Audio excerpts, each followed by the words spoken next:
Welcome to Leading Minds Revealed, the podcast that pulls back the curtain on how today's top leaders harness the power of mindfulness to conquer the fast-paced, ever-changing world of business. In each episode, we sit down with C-suite executives and leaders who share their strategies for navigating rapid change with skill and clarity. Join us as we uncover the transformative mindsets that drive extraordinary leadership. These insights aren't found in business books, and they'll revolutionize the way you lead. And now, here's your host, Michael Apollo. Hello, everybody. My name is Nick Uresin, and I'm joined here with Michael Apollo, and I will be hosting this episode for him, and for him to be the guest on his own show that will be launched pretty soon. And we are here to give you some information about that and let Michael talk about his podcast, new podcast, and what it's going to do. So with that, everybody, meet my guest for the first and only time, Michael Apollo. Hi, Michael. Welcome to your own show. Thank you so much, Nick. Great to be here. Thank you. And I'm always curious about the new podcast ideas. So tell us about your new podcast. What's it called and what's it about?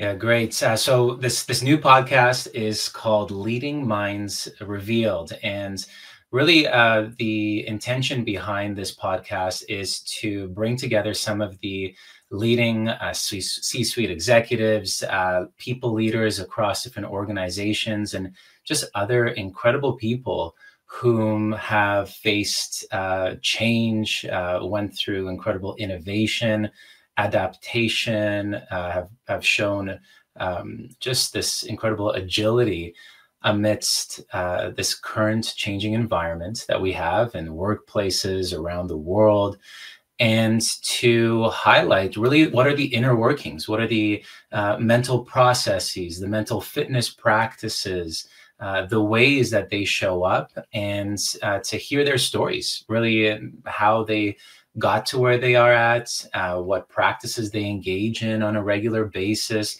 and to really see these things that we normally wouldn't see, and to hear these stories that we don't normally hear, and which are incredibly inspiring and can also really inform us as leaders, me as a leader. I absolutely am incredibly inspired by hearing these stories of other people. And so we want to really share this with others to show what's possible and to really create meaningful change in our lives as leaders and as people, as human beings. Yeah. So what I'm hearing is this is not something where you're going to go all by yourself and talking to people about how to be a leader or anything like that. But this is, in fact, real life stories from people in different leadership positions to come on your show and tell their story, and at the same time dive into the fundamentals of their actions that they've taken. So that way the theory, if you like, comes together with the application of it and sharing with your audience, how that played out, right? So it's everything coming together. That's what I'm hearing. Yeah, exactly. I mean, from working for over a decade, leading teams, exploring the mind, researching the mind via partnerships with many different universities and academic centers, and lecturing at the University of Toronto, I found some of the most impactful ways that we're able to touch our lives is by hearing the stories of others and hearing how they've gone through hardship, how they've approached challenges, and to just hear how their minds sort of take a situation and create something special out of it. And so these are the stories that we want to highlight. This is what I want to hear, and what we really hope that our listeners will find very beneficial and meaningful in their lives. Cool. So a very good segue to my next question when you said beneficial. So someone tuning into your show or either by downloading to listen later, or tuning into your YouTube channel, which will be available, of course, in video. What will be the benefits? How will it benefit them? So it's fine to listen to stories, but let's face it, there's a lot of stories, but why would somebody tune in and then benefit from?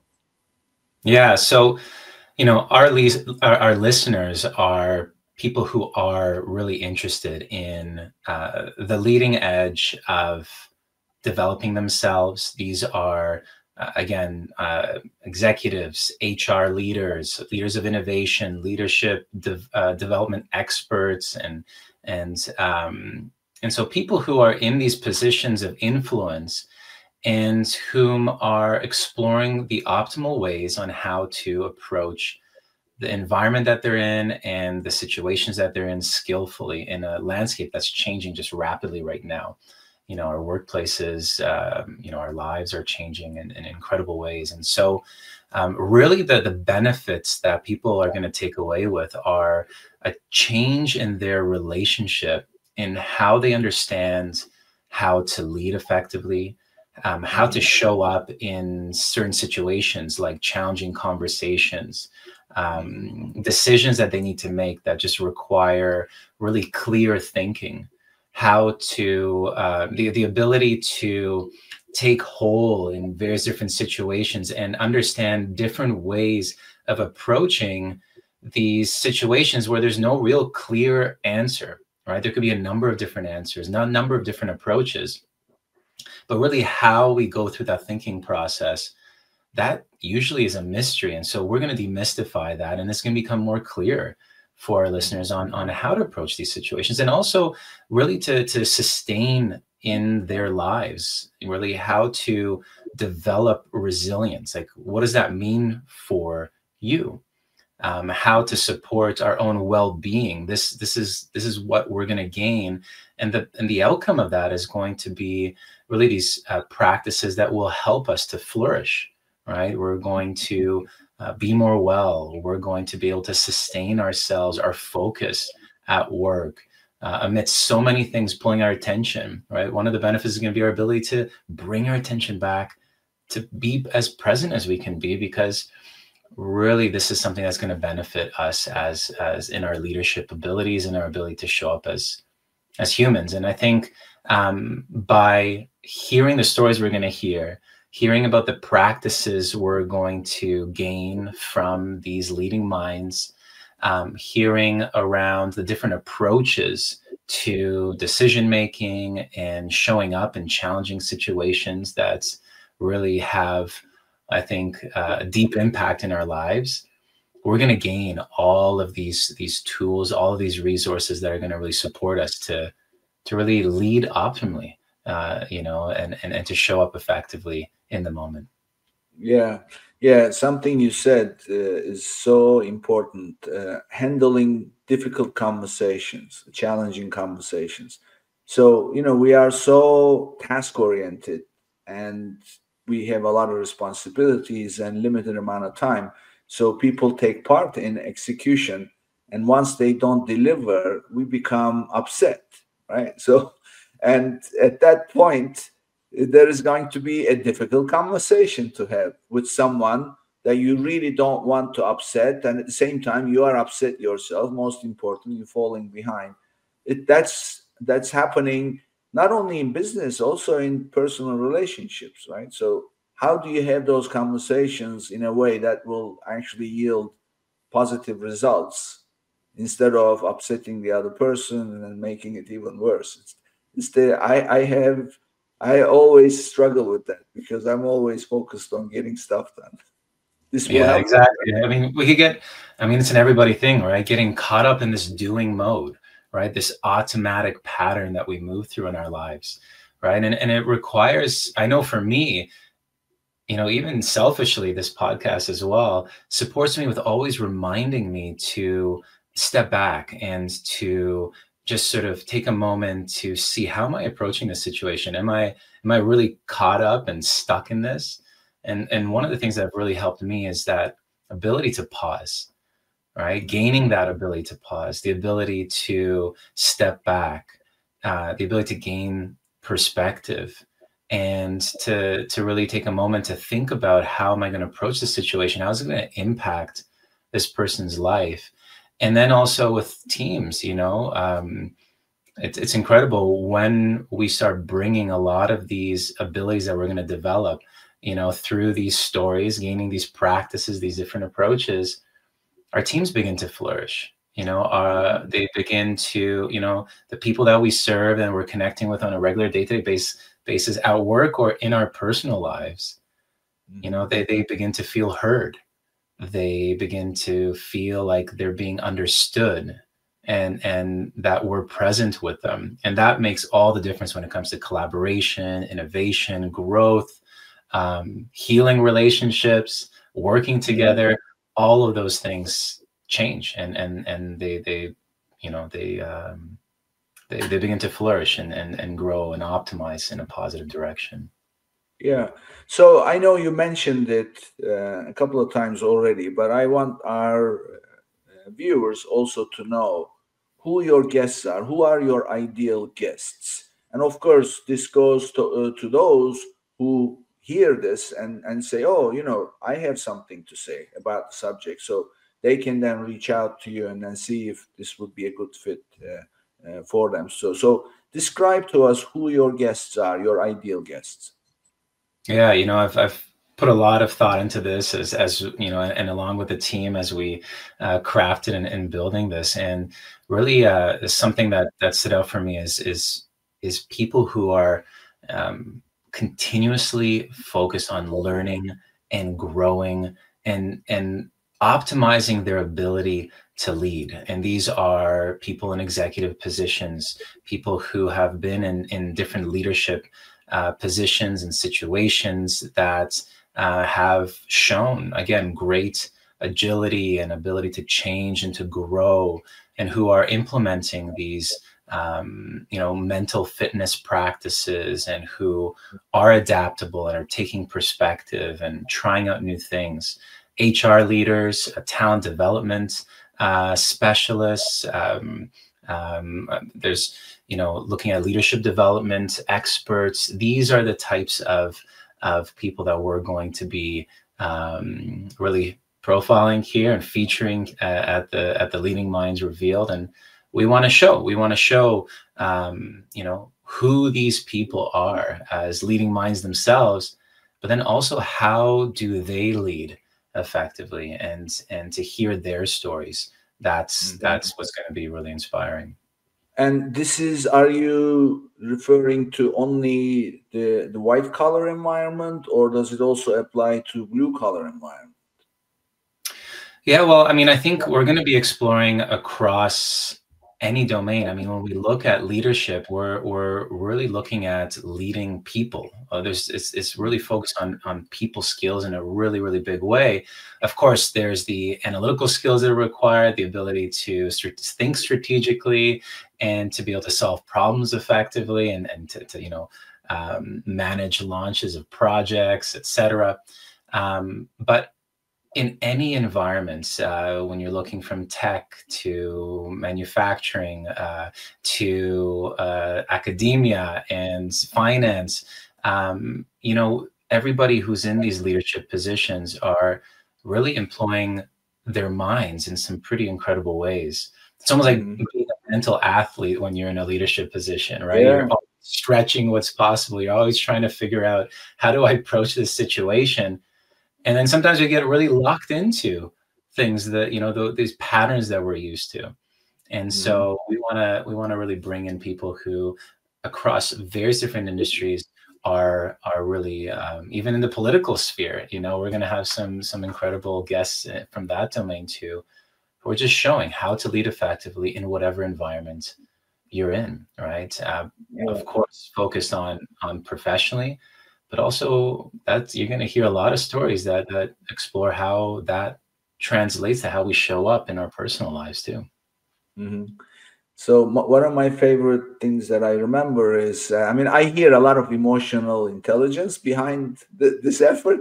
So when I attended a workshop about emotional intelligence, the person who was giving the workshop, he was former military, and he told a story about what happened to him to articulate the value of emotional intelligence. This is during the Second Gulf War, and he was leading a platoon, and their job was to go into a village and then clear it.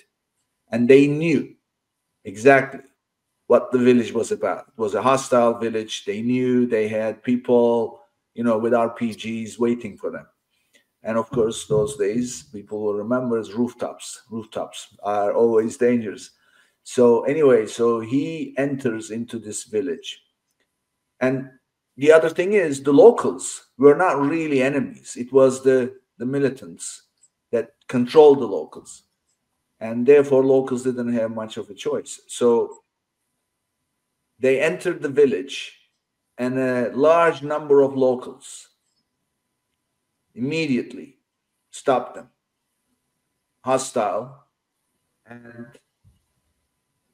the first thing he does is he takes his rifle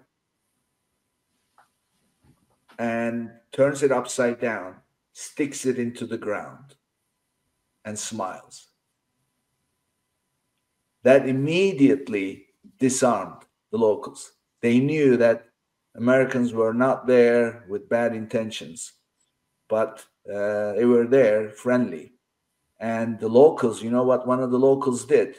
Pointed somebody in a rooftop, discreetly. He goes up to the rooftop, and you know what he finds? He finds an RPG, because they take out the guy, and he finds an RPG with his name printed on it. So they knew that they were going to be receiving them, and this was intended for him. So emotional intelligence saved his life.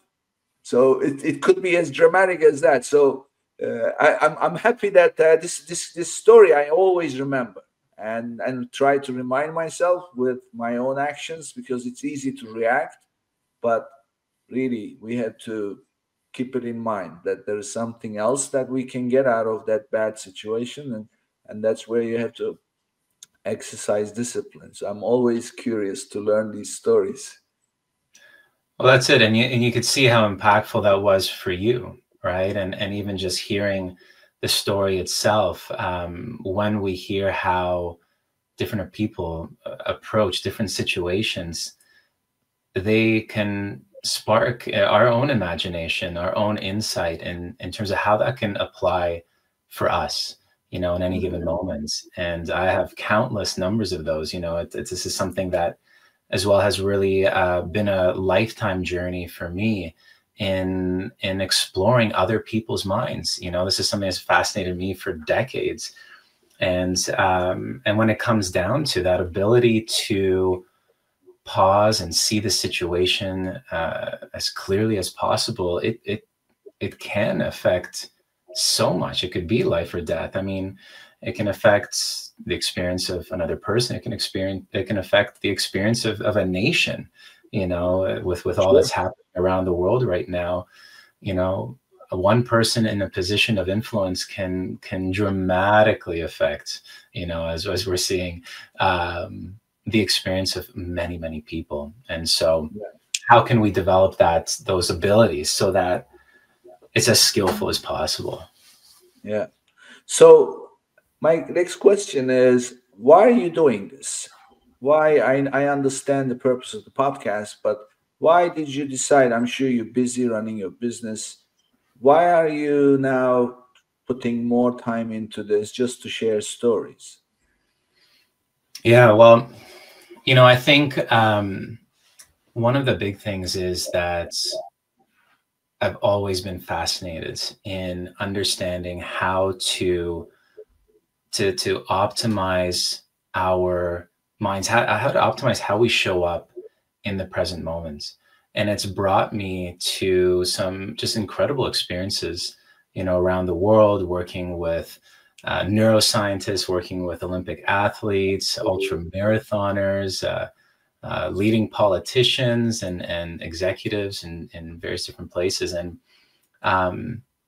And so something that has always been a common thread is people have always been asking to, how can I continue this learning? How can I stay connected to a lot of these insights and these practices that we're exploring?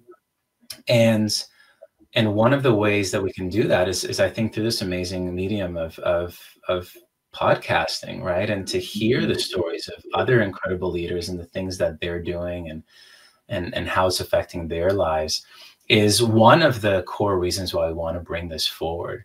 One of the other reasons too is we want to really highlight what's possible. I think for people who have no idea, that we can change the way we behave, we can change the way we approach things in the moment.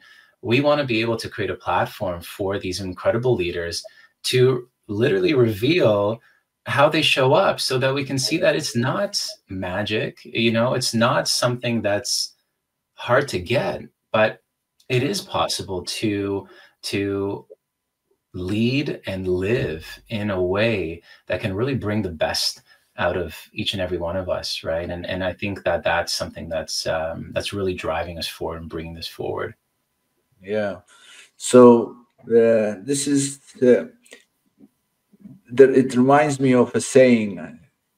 I think Steve Jobs said this.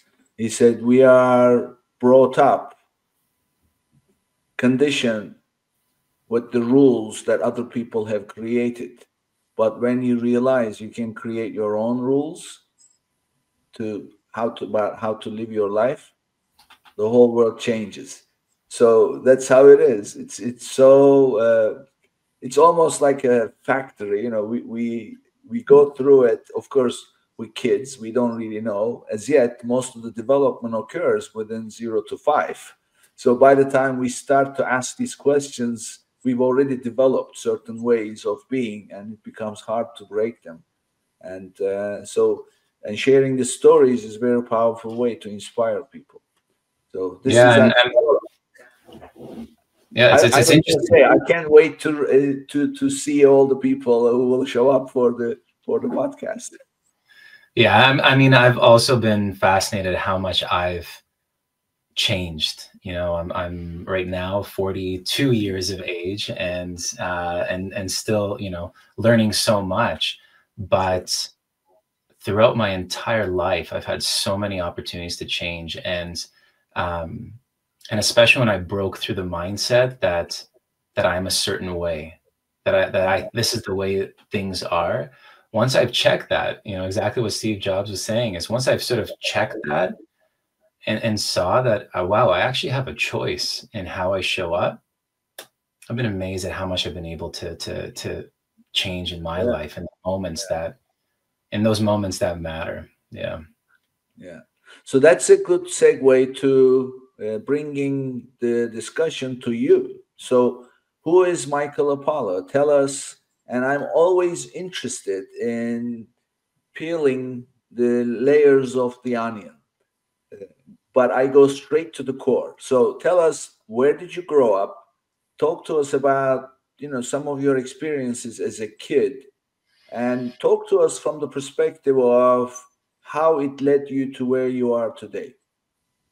Yeah, thank you. So I'll what I've learned is I've had a bit of an interesting upbringing. My parents, they fled Poland in 1982, June 7th, 1982. My mother landed in Montreal, Canada, and I was born that evening. She triggered, there was an early birth was triggered right in that moment. And they fled Poland because there was something called the Solidarity movement. There's the fall of communism. And so a lot of Polish people fled because they thought it was going to be a civil war. And then, we moved around a lot. She had to find my father, and And so just even the start of things there, it sort of kicked off quite an adventure. And in my early years, I grew up spending a lot of time in Poland, a lot of time being brought up by my grandparents, because my parents were very young when they had me, 18, 19 years of age, and fresh immigrants in Canada. And so it really forced me to be a bit of a chameleon. I needed to adapt in all these different situations with all these different people who were taking care of me. I lived for many years in Poland when they would, fly me out there very, very young. And I grew up, in an interesting environment, because I would really learn about, the wars that were happening there around my family. My grandparents were, they fought the Nazi occupation and, supported the Jewish community and housing them during that time under great risk. And it fascinated me because I would learn so much on how, in incredible hardship, how they came together and how they showed up. And so, being brought up by, these grandparents, all of who lived through the war, it really touched me in some incredible ways. And it taught me what resilience is. It taught me how to endure. It taught me how to be kind and compassionate, and also strong in the face of massive opposition. And I didn't realize how much that affected me until I was quite a bit older. Something I was always interested in is how does my mind work? Because in my youth, I would face, the regular anxieties and depressions and fears, and social anxiety. I had tons of social anxiety as a child. And I was wondering, like, why am I facing this? And how come there's no guidebook to help me deal with this?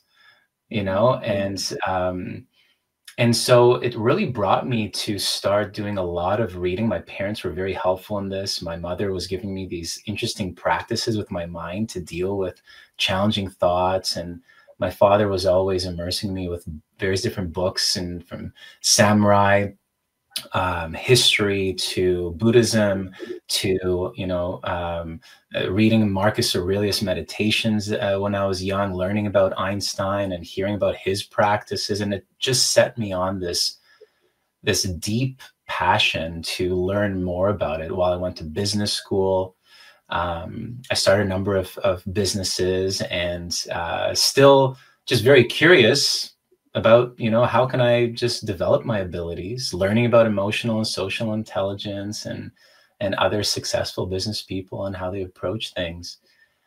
And it wasn't until I was working in New York, actually, for a consulting company, Fleischman Hillard. I was working there fresh out of university.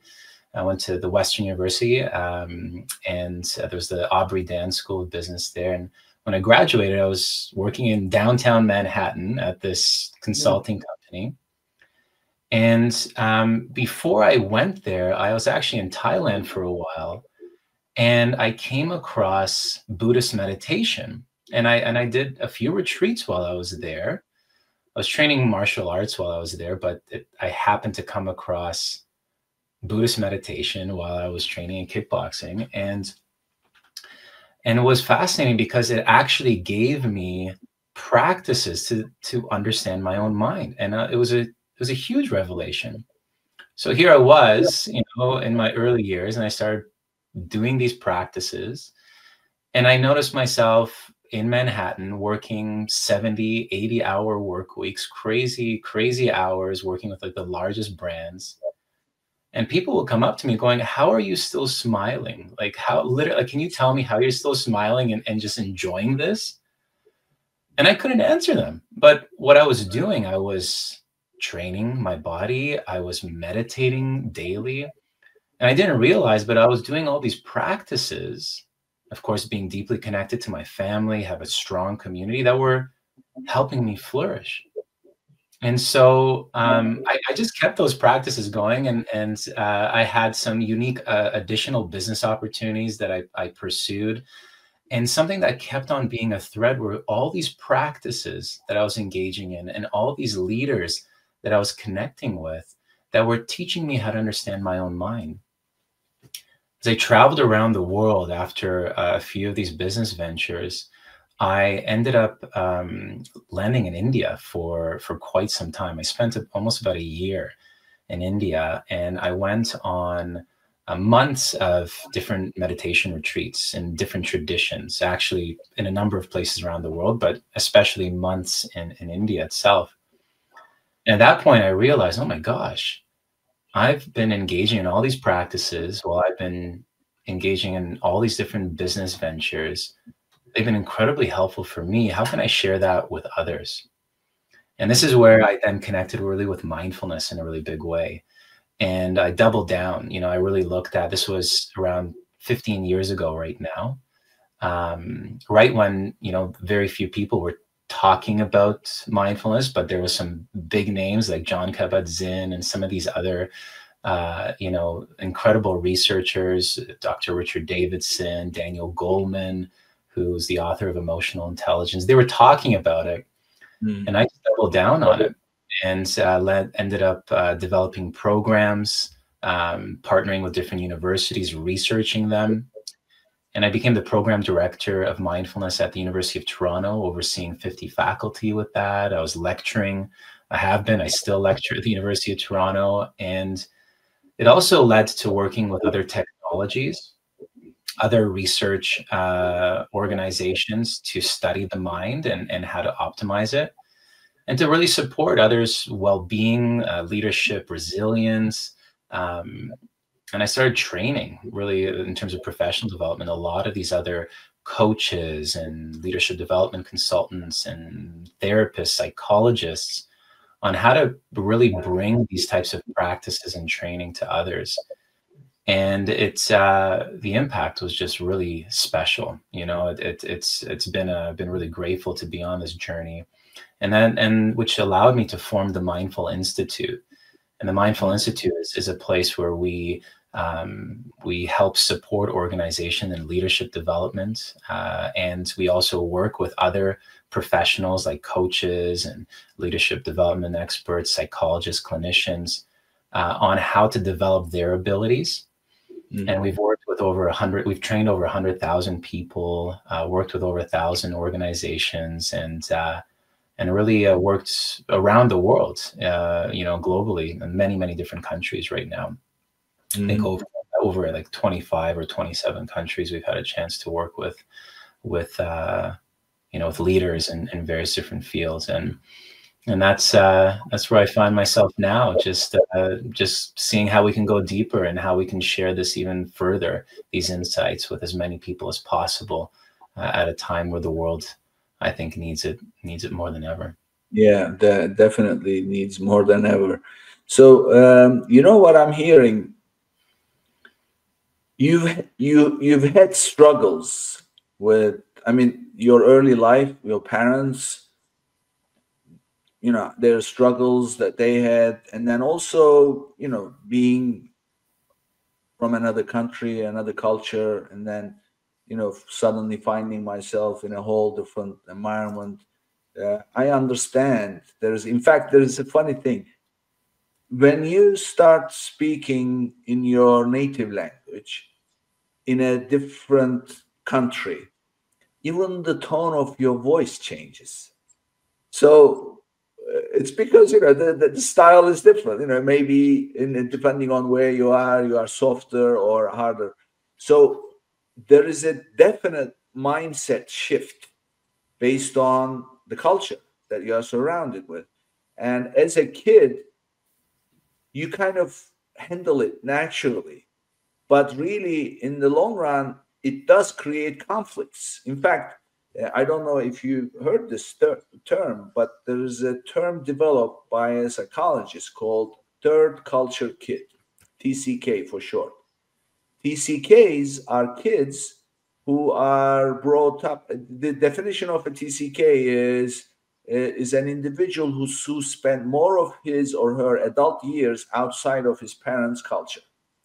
And these are typically military grads who travel around, kids of diplomats, and people who experience different environments, not necessarily like different countries, but different. I mean, especially in the United States, there's a huge difference between being from the North versus being from the South, East versus the West. So Midwest, it's different culture.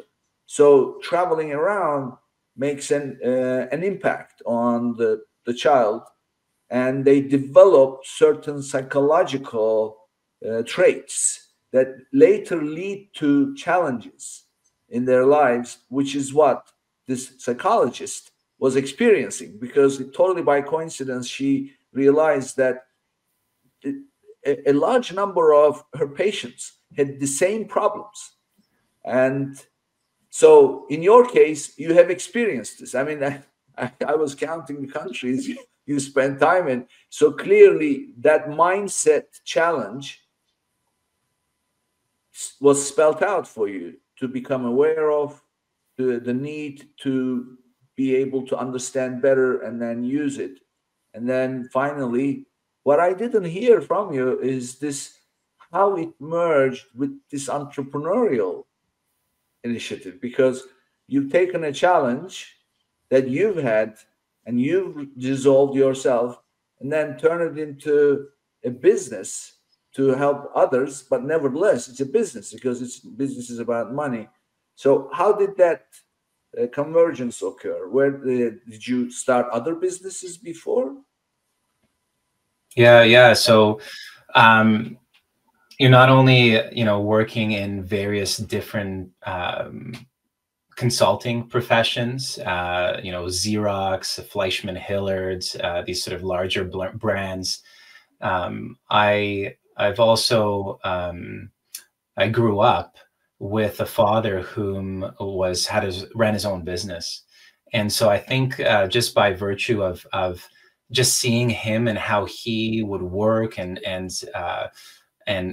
innovate and figure out what he had to do just to really survive. It was in construction. He built a construction business and worked in that. And I would see him from the point where we had no money, living on government assistance, to now where, very comfortable, as a family, and where he's at, very, very proud of that journey. But I think that showed me as well, seeing his story, it showed me what was possible. And I think this was something that I always experimented with this. So then I entered into the construction business. I also worked with entertainment in the entertainment industry for a little while, experimenting with businesses, and even in the spa industry too. So this is where I had these unique opportunities to work with other leaders and business partners to launch various different brands.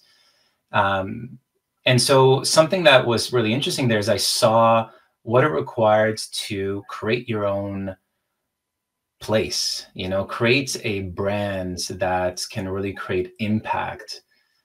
And something that I was reflecting quite a bit, because I think just being quite an empathetic child and growing up, constantly adapting and dealing with a lot of hardship, in that throughout whole process of, just us struggling to survive to the place where we don't have to, right? Being able to, graduate from university, the first person in my family to do that, to have a graduate degree, the first person in my family to do that as well. I knew that there needed to be a bit of something deeper that drives me, and something that really that I think influenced me was of course, my grandparents and the struggles and the challenges that they've gone through, and all the people in Poland, which I would, I have a deep connection with, is this sense of being able to help and be of service to others. And so when I was looking at what am I going to dedicate my life towards, I really started thinking about where my purpose lies, and that was to be of service to others. And I thought of what is my skill set. And this was that time in India, actually, when I was on months of retreats and practicing various different contemplative traditions. I came to that moment of just knowing that, wow, I have an understanding of working in various different business contexts, working with many different teams from around the world. And I also have this insight from all these practices I've been engaging in to understand our mind, and how can I bring that together, and how could I make it, how can we research it? How can we see the mechanisms of it and understand it in a way that it can be accessible to us, in the West, so to speak, in North America and Europe and beyond. And that's when I came to the decision that I'm going to focus on creating an organization that can bring this knowledge forward, because there's a need for it. I felt there was a need for it. And then, as you can see, especially when it comes to mindfulness, it exploded, right? And so it's been exponential growth pretty much from that time, from the early 2000s. Just grew rapidly. And I think it was the research, it was the timeliness of all the pressures that people are facing, and the fact that the science is being able to help us see that there are practices that can change the structure and the function of our brain, that can also help us to regulate our emotions, our focus, and develop this social and emotional intelligence that can lead to lasting happiness, flourishing, productivity, all these things that really that we need so much now, especially a lasting sense of harmony with connection with each other, as a global population. So that's sort of that's where everything just went, Well, there is a good reason for it. So, I cannot help but think in the back of my mind, your father being a business owner, being an entrepreneur himself, must be now, is he still alive? He is, yes, yeah. He must be very proud of you building your own business and also turning out the way you had, with kind of approach to life in general and being mindful, I'm assuming, right? Yeah, it's been a journey. I think just like with any of us with our families too, right? I think with his greatest intentions, entering into this world that I'm in right now, where I explore the mind. It's interesting. There was a lot of skepticism when I started that over like 15 years ago. Mm-hmm. Like, what are you talking about? Studying the mind. This is who we are. You can't change yourself, right? There was a lot of skepticism in terms of like, what would that equate to in terms of building an organization?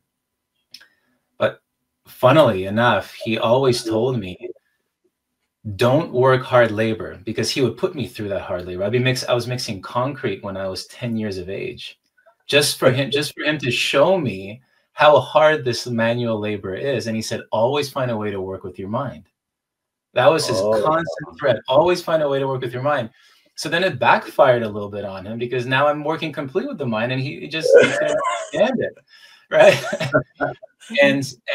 But after, we've impacted just so many people around the world, he realized this, and then actually started engaging in some of the practices, like mindfulness practices that I would share with him, and other practices that I've come across, and insights. I mean, he can't get away from it, living with me. Well, no way, of course, with you being around. This is great, Michael. And it came full circle, and he's really supportive. Yeah. I mean, usually people go through certain things, and then as entrepreneurs, you find opportunities. But what you've done is you have completely combined your way of life with opportunity, and then also your purpose in life. So that's a huge deal. So tell us, how can people reach you in terms of not only this podcast, but also obviously you personally and your organization. Yeah, I love connecting with people, right? So, anybody can reach me on LinkedIn, Michael Apollo, always happy to connect that way. Also visit the website, mindfulinstitute.org. You can also follow the podcast on YouTube, Spotify, or any other major media. You can also shoot us an email, info@mindfulinstitute.org. Anything that's sent to marked to me, I reply to, and would love to connect. Yeah, I'm sure you will hear from people. I personally cannot wait to see your guests and everybody in action and learning. I'm always curious about leadership, but mostly psychology. So this was a great conversation, and I'm sure people will follow and reach out. Thank you, Michael. Thank you for being here. Thank you so much, Nick, for hosting this inaugural podcast session. I'm really excited to launch Leading Minds Revealed. Oh, yes. And this will bring us to the end of this episode, but you will see Michael taking the lead in hosting his show on the next episode onwards. See you soon. Leading Minds Revealed podcast requires more than a conversation. It takes action, research, and collective wisdom. If today's episode resonated with you, we'd love to hear your insights. Join the conversation and help us shape the future together. We'll be back with more stories, strategies, and real-world solutions that are making a difference for everyone. In the meantime, be sure to subscribe, rate, write a review, and share it with someone you think would benefit from it too. Thanks for listening, and see you on the next episode.